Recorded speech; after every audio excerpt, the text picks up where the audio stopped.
In one small town, there's exactly one grocery store, and it can charge whatever it wants. Drive an hour over, and you'll find a dozen food trucks parked in a row, each one undercutting the last, and the gap between those two towns goes a lot deeper than convenience. Economists actually map that gap. Every market you've ever bought something from sits somewhere on the very same spectrum. At one end sits perfect competition. So many sellers, all offering the exact same thing, that not one of them can nudge the price by an inch. It's a benchmark more than a real place you'd shop, but every real market gets measured against it. A price taker's demand curve is basically flat. Sell as much as you like, but only at the going rate. A true monopolist's curve slopes downward instead. Raise the price, and people still buy, just less of it, because there's nowhere else for them to go.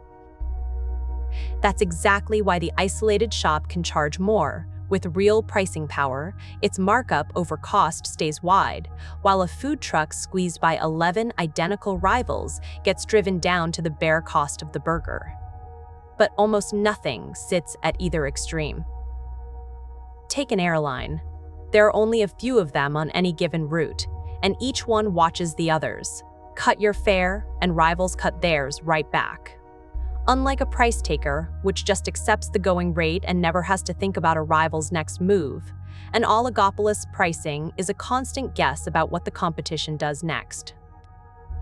Restaurants tell a different story. Plenty of sellers, but no two menus are quite alike. That's monopolistic competition, where a little bit of difference buys a little bit of pricing power, just nowhere near a monopolist's.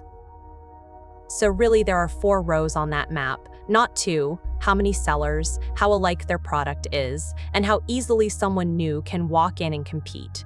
Perfect competition, monopolistic competition, oligopoly, and monopoly, each answering those 3 questions differently.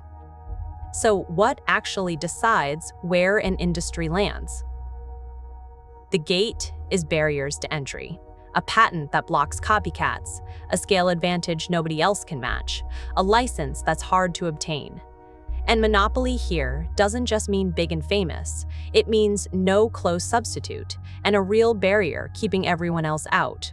High barriers push an industry toward that end, low ones push it back toward perfect competition.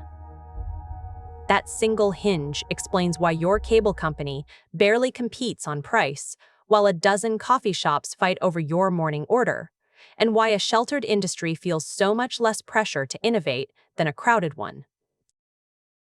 So that one shop and that line of food trucks were never just an accident of geography, they're 2 ends of the same map, and the number of rivals a business has to answer to decides almost everything else.